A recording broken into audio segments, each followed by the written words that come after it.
Good morning, U.S. History students. Today we're going to be learning about the Red Power Movement, the Yellow Power Movement, and the Chicano movements. These are notes 6.4, and your essential question, how were these three movements similar?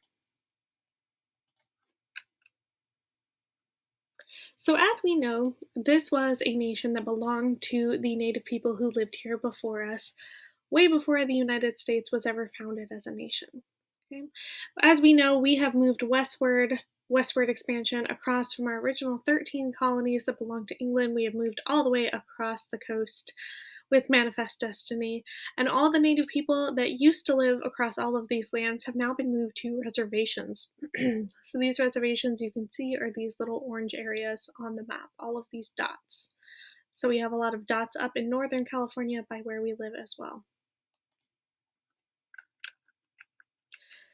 Now, Native Americans suffer some of the highest unemployment rates in the United States. Their average income is less than half of white American men. They suffer disproportionately from poor health, from higher rates of alcoholism, and from tuberculosis. Some of these issues were apparent in the 1950s, and President Eisenhower began what he called his termination policy. And this was to terminate having Indian reservations, to bring Native Americans out of isolation and bring them back into mainstream society. He said that federal services to reservations were not adequate enough, so they stopped them and Native Americans were relocated to cities. But this was met with pretty terrible results. Most Native Americans remained poor. The government programs didn't really help them adjust to urban life. And the 200,000 Native Americans that were resettled struggled through some hard times during this program. But this did lead them to organize. So in 1961, 700 Native Americans from 64 different Native American nations held a conference in Chicago to oppose this termination policy, and they wanted to create their own political agenda for change. They wrote what they called the Declaration of Indian Purpose, which condemned termination and marked the beginning of the Red Power movement. President Johnson in the 60s supported established National Council on Indian Territory to get Indians more involved in setting policy regarding Indian affairs.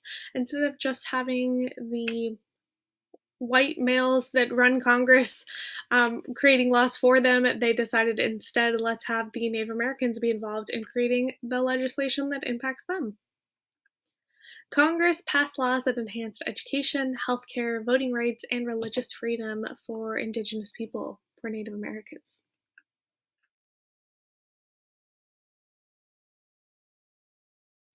In 1960s, 1970, the Native American youth also got involved in the movement. So they decided they were going to occupy the island of Alcatraz. So we know Alcatraz right here in the San Francisco Bay. They claimed that the Treaty of Fort Laramie gave them the right to use any surplus federal territory. So the prison that was on the island of Alcatraz had been closed. They said it was cruel and unusual punishment to have people out there on that cold island all the time. So they closed that, and it was just an empty island. It was an island that the military or the government owned, but they weren't really using for anything. And so this treaty with the Native Americans that our government had created said that any surplus federal land, so any land that the United States has but isn't actually using, can be given to the Native Americans. So the Native Americans went to Alcatraz and they occupied the island. They went and took over the island. They said, you're not using it for anything. It's going to be Native American land. The occupation lasted for 18 months until they were removed by federal marshals. But this incident drew public attention to the plight of Native Americans. So as a result of this, New Mexico returned 48,000 acres of land to the Taos Pueblo in 1970. The movement that was really organized here was AIM, the American Indian Movement, in 1968. Russell Means was one of the leaders. These are some pictures of the occupation of Alcatraz.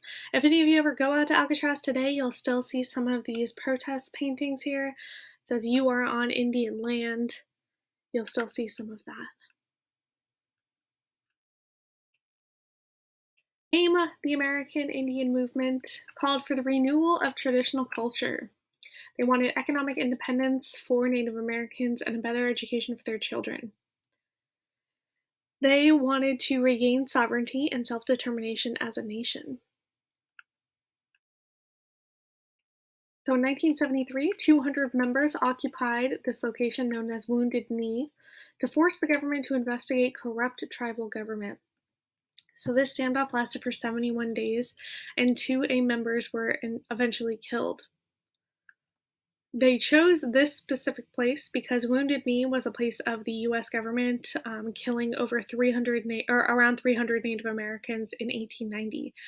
So at Wounded Knee, the U.S. government killed 150 to 300 ghost dancers, and you can see these are ghost dancers down here. It is a traditional Native American dance. So in 1972, they decide they're going to march across the nation. So they're going to have a cross-country march from the West Coast all the way to Washington, D.C. It was the largest gathering ever of indigenous people of Native Americans. 21 papers were written for their demands. They wanted treaty rights, they wanted improved living standards, they wanted a fix to their inadequate housing. They walked all the way across the country, but President Nixon refused to meet with them. Overall, Congress did pass a number of laws to enhance the education, the healthcare, the voting rights, religious freedom for Native Americans. The Red Power movement instilled pride for Native Americans, and it gave us a wider appreciation for indigenous culture. But unfortunately, unemployment rates did remain pretty low, averaging around 40%, and the high school dropout rate was the highest in the nation. Today we have organizations that fight for indigenous people. So the National Indian Education Association, the Native American Rights Fund for Legal Services, the Council on Energy Resource Tribes. And the issues that they're fighting against today is being used as mascots for different sports. Indian cultural appropriation, so people, like you can see these ladies here wearing religious headpieces as fashion, and they're remaining the fight for the end of poverty on the reservations. So the movement today, in 1992, the National Coalition of Racism in Sports and Media forms. So they are fighting back against racism in sports using mascots for Native Americans, as Native Americans to represent them as mascots. So here, down here, you can see this is the symbol of the Cleveland Indians. It's a Major League Baseball team. Now, if we swapped out Indians for any other race, how offensive is that? So what if we did the Cleveland Asians, or the Cleveland Africans, or the Cleveland Mexicans? Looks pretty offensive, right? We're just so used to seeing Native Americans being characterized in this way that we think it's okay, but it's definitely not okay to use a person as a mascot. And this summer, we actually had radical change in this. So the football team, the Redskins, decided that they were going to change their name. I don't believe they've decided on a name quite yet, but they are taking away their symbol of a person with red skin to be used as a mascot. They're still working on keeping tribal land safe, preventing cultural appropriation, and ending that poverty. All right, moving into the Yellow Power movement. This was the Asian American Civil Rights Movement. So in the 1960s and the 1970s, Asian Americans fought for a number of political causes, especially in the Bay Area of California. They learned a lot from the African American Civil Rights Movement, which we learned about first in our first 2 set of notes. They were seeing that African Americans were exposing racism in the government, and they began to identify the ways that they had been discriminated against too. And Asian Americans actually teamed up with African Americans in the Bay Area. They supported the Black Panthers, they supported Black Power, and they organized together as a group. They created what they called the Third World Liberation Front in the 1960s. This was an organization of Black, Chicano, Asian, and Native American college students. The Third World Liberation Front was proving that civil rights was not limited to one ethnicity or one group, that they all could fight together. Their first goal was to establish ethnic studies. So the Third World Liberation Front started protesting at UC Berkeley and San Francisco State in 1968. Their goal was to create an ethnic studies program. They were tired of just being taught white American history, and they wanted to know the history of their own people as well. So they said that they needed to establish a history of ethnic minorities to expose racial injustices that have been done to these groups of people. Today, there are over 160 ethnic studies departments in the United States, and San Francisco State was the very first one to be established in 1968. Okay, so these are just some examples of the racism that Asian Americans were facing. Goal number 2 was to end U.S. involvement in the Vietnam War. Remember, we were still involved in Vietnam at the time. They had protests, rallies, sit-ins, marches, boycotts, all nonviolent protests against the Vietnam War. And their third goal was Japanese American reparations. So in the 60s, they started fighting for reparations for the internment of Japanese during World War II. And they were successful. While it took them some time to be able to get this passed, in 1988, it was passed. There was a formal apology by President Ronald Reagan, and each survivor was given $20,000. The Yellow Power movement today, they're still fighting against racism in the United States. So they are fighting to prevent the Muslim ban under our current presidential administration. They want to end Islamophobia, which is discrimination against Muslims. They want to prevent terrorism, give everyone the opportunity to have religious freedom, and they want to establish ethnic studies in high schools. So that's something that we are still pushing. In California, all high schools have the option of having ethnic studies, so students can take the class if they want to, but they are pushing to have it be a requirement for all high school students. And in case you all are curious about a Muslim ban or a Muslim registry, this is what happens when we register people who aren't Christians. So we got to make sure that we're aware of that. All right, now moving into the Chicano movement. All right, Chicanos in the United States, they were struggling as well, just like these other groups, especially just like the Native Americans. A third of Mexican American families live below the poverty line. They faced discrimination in their schools, and they had little power politically. So they had organizations starting to be formed for their rights. So we had the Federal Alliance of Land Groups, the Mexican American Youth Organization, La Raza, the Brown Berets. They were all fighting for rights for the Chicano movement. And probably the best known is Cesar Chavez from the Chicano movement. Cesar Chavez and Dolores Huerta, they co-founded the National Farm Workers Association and the United Farm Workers, the UFW. They organized strikes and boycotts, protesting for higher wages and better working conditions for those working in the agricultural fields. Cesar Chavez started community organizing in 1952 by registering Mexican Americans to vote. He actually left school in 8th grade to go work in the field, so he had experience working in the agricultural industry. And Dolores Huerta, she was born in New Mexico, but she moved to California when she was 3 years old. She suffered racism from her teachers. She actually graduated from Stockton High School and became a teacher for a few years in Stockton. She also started by setting up voter registration drives.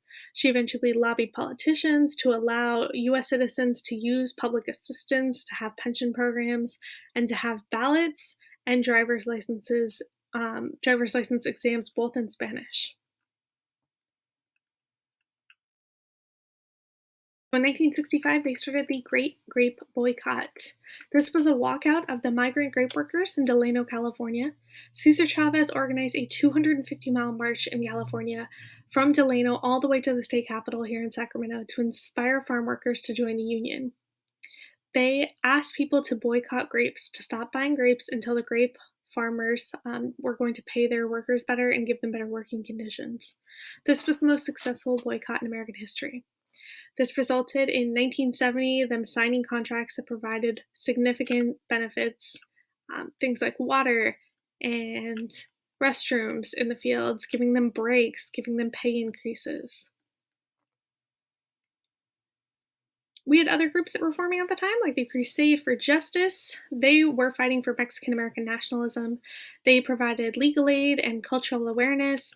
They wanted a Spanish language newspaper, and they offered bilingual classes for children in Chicano culture.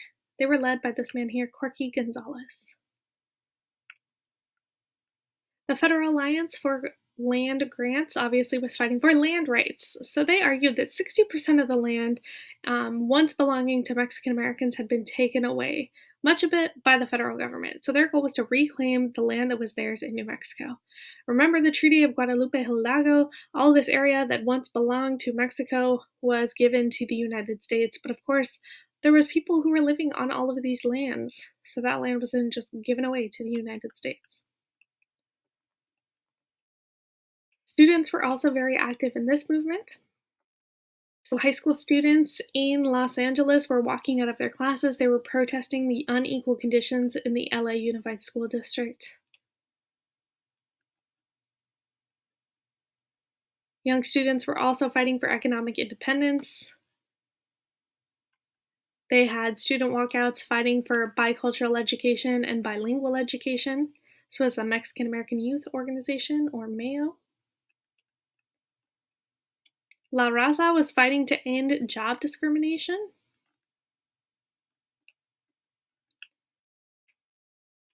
And the Brown Berets were working with the Black Panthers. They were fighting against police brutality against Chicanos in LA. So they also wanted better school conditions, they wanted the return of Mexican lands to the farmers, and they wanted to end the war in Vietnam because there was a high number of Chicano soldiers over there dying in Vietnam.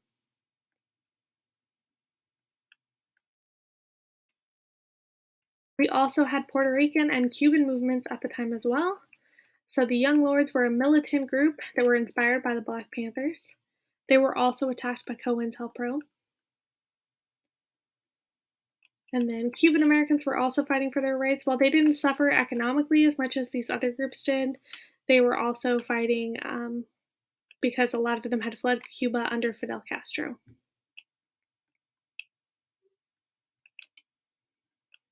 All right, and the impact of the movement. So in 1975, we have laws that require collective bargaining. So we have union representation of farm workers in California. It's easier for farm workers to organize in a union to fight for their rights.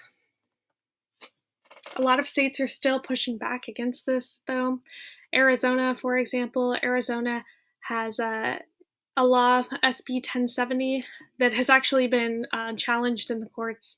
This requires anyone in Arizona that is considered to look like an immigrant to have legal documents in their possession at all times.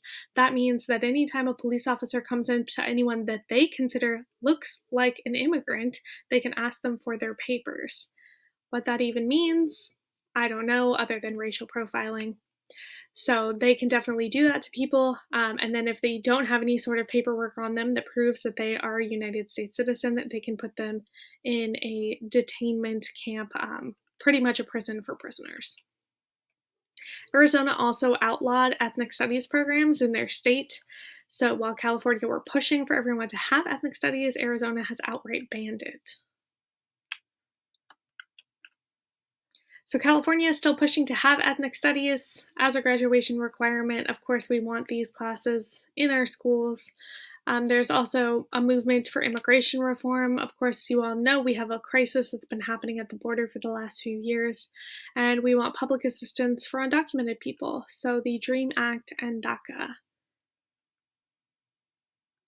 This is the crisis at the border today. These are these camps. I told you these are the camps for immigrants, but as you can see, this definitely looks like a prison. And that's the end of your notes for today. So to write a summary, a couple sentences about what you learned.